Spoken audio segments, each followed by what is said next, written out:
Doctor Manju Bala Yadav, associate professor in chemistry, government college Kota. आज हम BSc part 2 का थर्ड पेपर फिजिकल केमिस्ट्री शुरू कर रहे हैं। उसमें फर्स्ट चैप्टर हमको ऊष्मागतिकी पढ़ना है, थर्मोडायनेमिक्स। तो सबसे पहले व्हाट इज थर्मोडायनेमिक्स? तो हम कहते हैं रासायनिक ऊष्मागतिकी क्या है? रासायनिक पदार्थों के भौतिक रूपांतरणों तथा रासायनिक अभिक्रियाओं के परिणाम स्वरूप होने वाले ऊर्जा के परिवर्तनों का अध्ययन हम थर्मोडायनेमिक्स में करते हैं। यानी कि हम जो फिजिकल स्टेट चेंज होती है और जो केमिकल रिएक्शंस होते हैं उनके परिणाम स्वरूप जो एनर्जी में परिवर्तन है उसको हम थर्मोडायनेमिक्स के अंदर पढ़ते हैं। तो आज हम सबसे बेसिक चीज़ थर्मोडायनेमिक्स की पढ़ रहे हैं। जो डिफरेंट टर्म्स यूज़ होंगी, उनकी डेफिनेशंस, वो सब हम आज डिस्कस करेंगे। सबसे पहले हम किसी सिस्टम को क्या बोलते हैं, क्या होता है, कोई तंत्र क्या होता है? तो हम कहते हैं कि ब्रह्मांड का वह हिस्सा जो हम अध्ययन करने के लिए हमने चुना है वो उसे हम तंत्र कहते हैं। और वो ब्रह्मांड के जो शेष भाग है उससे किसी इमेजिनरी या रियल बाउंड्री से पृथक किया हुआ है। अब हमको पता होना चाहिए कि सराउंडिंग क्या है, आपका पारिपार्श्विक क्या है। तो अगर हमारे पास एक ऐसा कोई बर्तन है जिसमें गैस भरी हुई है और चारों तरफ जो है उसके सराउंडिंग्स है, ये सिस्टम है, और बाहर जो है सराउंडिंग्स है। अब हम पढ़ेंगे कि जो तंत्र है इसके कितने टाइप होते हैं। तो तंत्र के हम बेसिकली 5 टाइप पढ़ते हैं। ओपन सिस्टम, खुला तंत्र, बंद तंत्र, आइसोलेटेड यानी कि विलगित तंत्र, होमोजीनियस यानी कि सममांगी, और हीट्रोजीनियस यानी कि विषमांगी तंत्र। अब हमें पता होना चाहिए कि ओपन सिस्टम किसे कहते हैं, हम खुला तंत्र किसे कहते हैं। तो जैसे हम अगर किसी बर्तन में पानी गर्म कर रहे हैं और हमने उसको ढका हुआ नहीं है तो वो एक ओपन सिस्टम है। कैसे? क्योंकि वो एटमॉस्फेयर के साथ उसमें मैटर का भी जो है एक्सचेंज हो रहा है, विनिमय हो रहा है, और ऊर्जा का भी विनिमय हो रहा है। तो जिस तंत्र में आपका जो क्या है सराउंडिंग्स है और आपका जो सिस्टम है, इन दोनों के बीच में अगर मैटर जो द्रव्यमान है उसका भी विनिमय हो रहा है और ऊर्जा का भी विनिमय हो रहा है, उसे हम खुला तंत्र बोलते हैं। अब हम पढ़ते हैं कि क्लोज सिस्टम क्या होता है, बंद तंत्र किसे कहते हैं। तो बच्चों अगर हम गर्म पानी कर रहे थे और हमने उस पर ढक्कन डाल दिया तो अब उसमें जो है मैटर का एक्सचेंज नहीं होगा, केवल ऊर्जा का ही उसमें विनिमय होगा। ऐसे तंत्र को हम क्लोज सिस्टम बोलते हैं। अब तीसरा हम लेते हैं आइसोलेटेड सिस्टम, विलगित सिस्टम। तो आप जैसे इसमें देख रहे हैं ये थर्मल इंसुलेशन हमने शो कर रखा है। जैसे ये थर्मस फ्लास्क होता है, थर्मस फ्लास्क में हम क्या करते हैं, उसमें कोई भी चीज़ हम रखते हैं तो वो उसी टेम्परेचर पर काफ़ी समय तक रहती है। पर फिर भी ये कंप्लीट आइसोलेटेड सिस्टम नहीं होता। क्यों? क्योंकि थोड़े टाइम बाद उसमें टेम्परेचर में परिवर्तन आता है। अब हम चौथा सिस्टम देख रहे हैं, होमोजीनियस सिस्टम, सममांगी। सममांगी मतलब पूरा जो तंत्र है आपका उसमें हम किसी भी हिस्से में उसकी कंपोजिशन संगठन देखें तो वो संगठन हमें एक ही प्राप्त होना चाहिए, किसी बाउंड्री के द्वारा वो पृथक नहीं होना चाहिए। जैसे उदाहरण के तौर पर अगर हम गैसेस का मिश्रण ले रहे हैं, गैसेस का मिश्रण अगर हम ले रहे हैं तो उसमें हम अलग नहीं कर सकते कि भाई इस हिस्से में तो नाइट्रोजन गैस है और इस हिस्से में ऑक्सीजन गैस है, ऐसा नहीं है। तो पूरा जो उसका प्रवस्था क्या है उसकी एक ही है। तो ऐसा सिस्टम जो है, या हम दूसरा उदाहरण लें, हमने नमक घोला है पानी में या चीनी घोली है पानी में, तो हमको जो है वो पूरा कंपोजिशन पूरे पानी का एक जैसा मिलेगा। ये सब उदाहरण जो है आपके किसके हैं, सममांगी तंत्र के। अब हम विषमांगी तंत्र देखें तो जिसमें की प्रवस्थाएं अलग अलग हैं।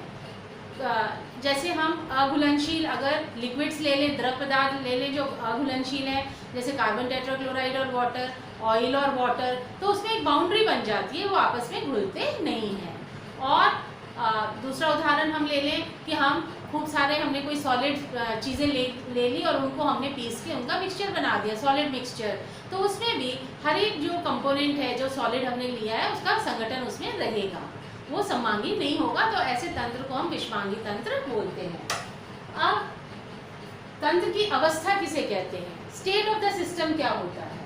तो बच्चों किसी भी तंत्र को अगर हमें पूर्ण रूप से उसको निर्धारित करना है, उसके गुण निर्धारित करने वाले जो गुण हैं वो कौन कौन से होते हैं, टेम्परेचर, प्रेशर, वॉल्यूम और कॉम्पोजिशन।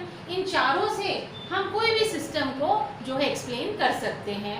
और हमें पता है इन चारों ये जो आपके वेरिएबल्स हैं, इनसे हम कोई भी, अगर हम डेंसिटी ले लें और कोई भी विस्कोसिटी ले लें, सांद्रता ले लें, तो हम इनकी मदद से सब कुछ जो है निर्धारण कर सकते हैं।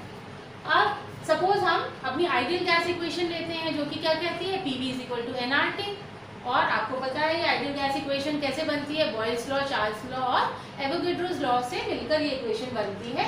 तो इसमें हम कहते हैं कि टेम्परेचर, प्रेशर और वॉल्यूम, तीन वेरिएबल्स जो हैं वो होते हैं। दो वेरिएबल अगर हम फिक्स कर लेते हैं तो तीसरा वेरिएबल अपने आप फिक्स हो जाता है। तो इसमें टेम्परेचर और प्रेशर तो जो है स्वतंत्र चर है, वेरिएबल है, और वॉल्यूम जो है वो परतंत्र चर है या डिपेंडेंट वेरिएबल है, वो अपने आप इन दोनों से फिक्स हो गया है। अब आगे हम देखेंगे कि प्रॉपर्टीज क्या है इनकी, ये जो तंत्र है इनकी, जो स्टेट ऑफ द सिस्टम है, इनकी प्रॉपर्टीज क्या है। तो बेटा हमने इनको जो है दो भागों में सब जो गुण हैं आपके डिफरेंट प्रॉपर्टीज जो हैं उनको दो भागों में बांट दिया। एक तो मात्रात्मक जिसको एक्सटेंसिव बोलते हैं, और एक मात्रा स्वतंत्र जिसको इंटेंसिव बोलते हैं। तो जैसे ये नाम से ही दिख रहा है, मात्रात्मक मतलब ये मात्रा पे निर्भर कर रहा है, और ये मात्रा स्वतंत्र मतलब ये मात्रा पे निर्भर नहीं कर रहे हैं। तो अगर हम इनके उदाहरण देखें तो आपका जो है द्रव्य भार जो है, वॉल्यूम है, आयतन है, ऊर्जा है, ऊर्जा कोई भी टाइप की ऊर्जा हो आपकी, चाहे वर्क एनर्जी हो, चाहे गिब्स फ्री एनर्जी हो, सारी ऊर्जा जो है वो मात्रात्मक होती हैं, वो डिपेंड करती हैं मास के ऊपर। फिर आपका जो है एंट्रोपी है, आंतरिक ऊर्जा है, इंटरनल एनर्जी, ये सब आपकी मात्रात्मक प्रॉपर्टीज गुण हैं।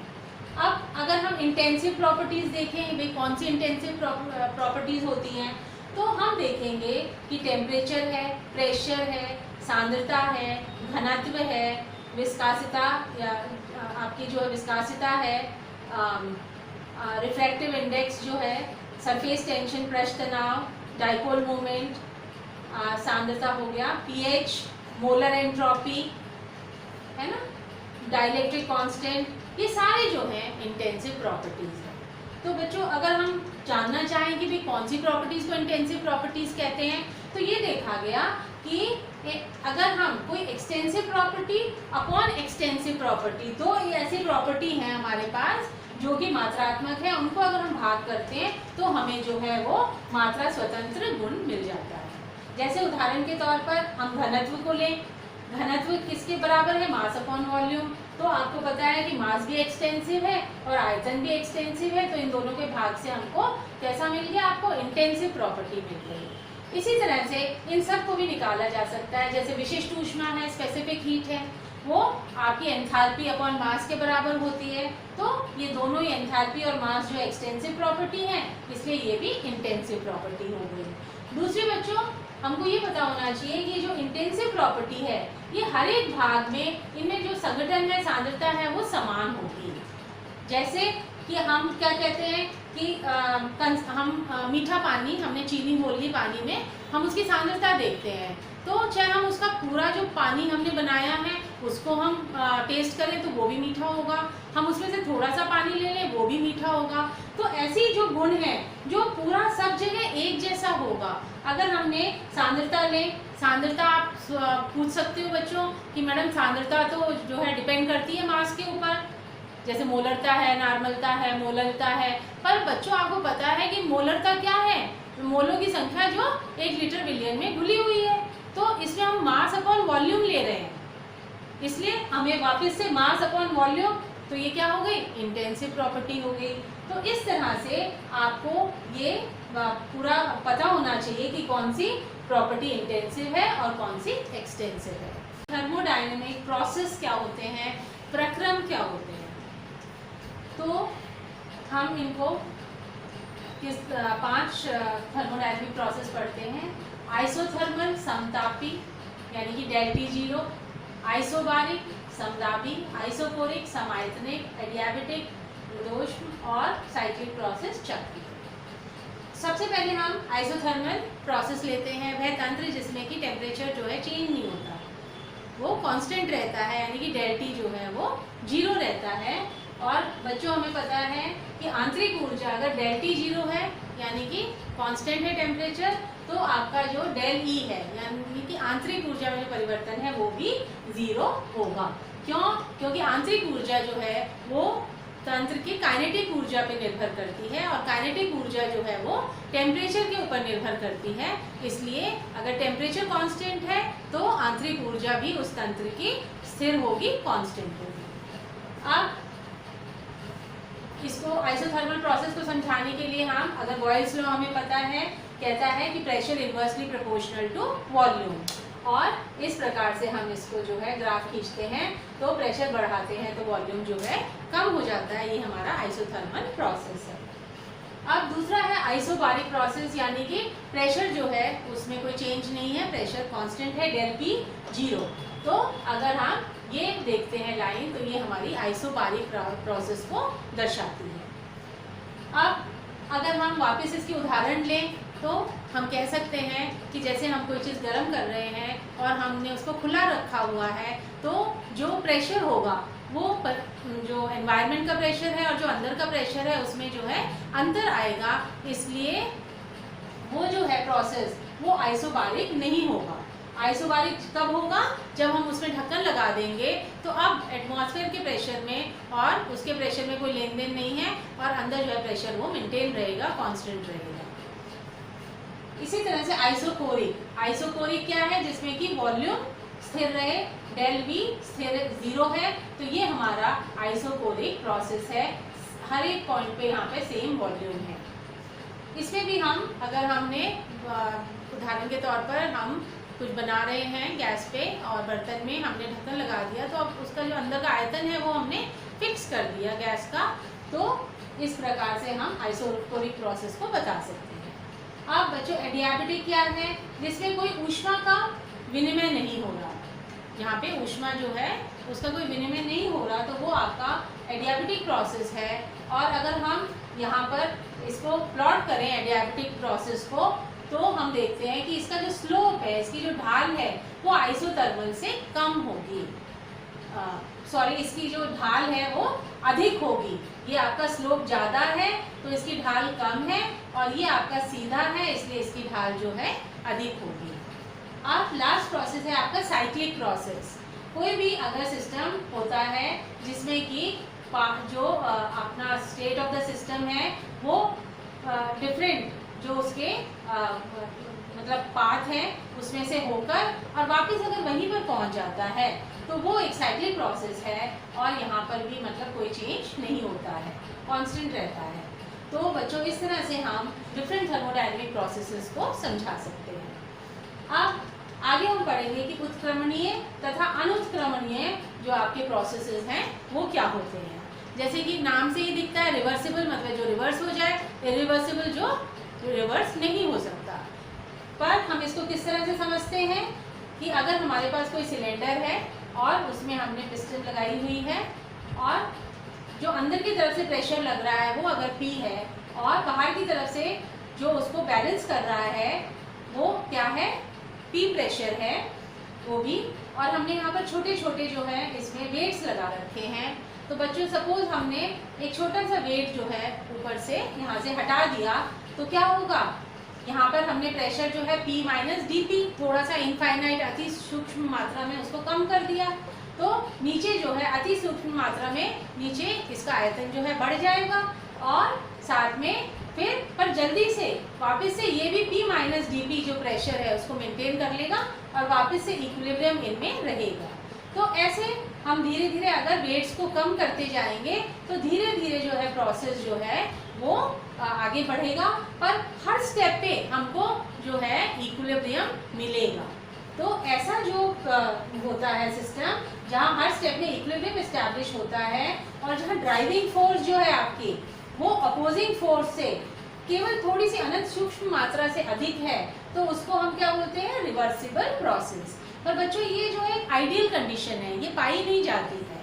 जैसे इसका उदाहरण आप ऐसे भी देख सकते हो, आप छोटी छोटी सीढ़ियों से आप ऊपर चढ़ रहे हो और एकदम से आपको कोई पीछे से बुलाता है तो आप हल्के से नीचे एक दो सीढ़ी आप आराम से उतर सकते हो। पर अगर आप बहुत तेजी से भाग रहे हो सीढ़ियों पर और फिर आपको कोई कॉल करता है तो आप एकदम से अगर पीछे की तरफ अगर आपने ध्यान आपका रहा तो आप एकदम नीचे गिरोगे। तो इस प्रोसेस को हम इरिवर्सिबल प्रोसेस जो है उससे समझा सकते हैं। ये प्रैक्टिकल होता है, ये स्पॉन्टेनियस प्रोसेस है, यही मतलब वास्तव में होता है। ये जो बहुत स्लो सिस्टम है, ये जो है आइडियल कंडीशन हम इसको बताते हैं। तो बच्चों हम इरिवर्सिबल प्रोसेस में क्या बता रहे हैं कि यहाँ पर जो आपका एक साथ हमने सारे अगर वजन ऊपर से हटा दिए, जो प्रेशर बाहर से लग रहा था, अपोजिंग एटमॉस्फेरिक प्रेशर जो था और जो हमने फोर्स लगाया हुआ था, वो सारा अगर हम हटा देते हैं तो एकदम से यहाँ का प्रेशर जो है वो आयतन जो है एकदम से बढ़ेगा और कुछ टाइम के बाद जो है वापस से ये हम P minus D delta P क्या बता रहे हैं कि हमने प्रेशर को बहुत ज़्यादा जो है कम कर दिया है। यहाँ पर हमने इसको P माइनस डी पी दिखाया था, यहाँ पे P माइनस डेल्टा P बता रहे हैं, यानी कि हमने बाहर का प्रेशर बहुत कम कर दिया। तो अंदर जो है एकदम से आयतन कम होगा, आयतन बढ़ जाएगा और प्रेशर कम हो जाएगा। प्रेशर कम क्यों होगा? क्योंकि आयन जो आपके मॉलिक्यूल्स हैं अंदर गैस के वो दूर दूर हो जाएंगे, तो प्रेशर कम हो जाएगा और कुछ टाइम के बाद वापस से इक्विलिब्रियम एस्टैब्लिश होगा और अंदर और बाहर का प्रेशर जो है सेम हो जाएगा। तो इसका मतलब इनिशियल और फाइनल स्टेट में ये इक्विलिब्रियम पे रहता है, पर जैसे यहाँ हर स्टेप में इक्विलिब्रियम था वो हमें देखने को नहीं मिलता।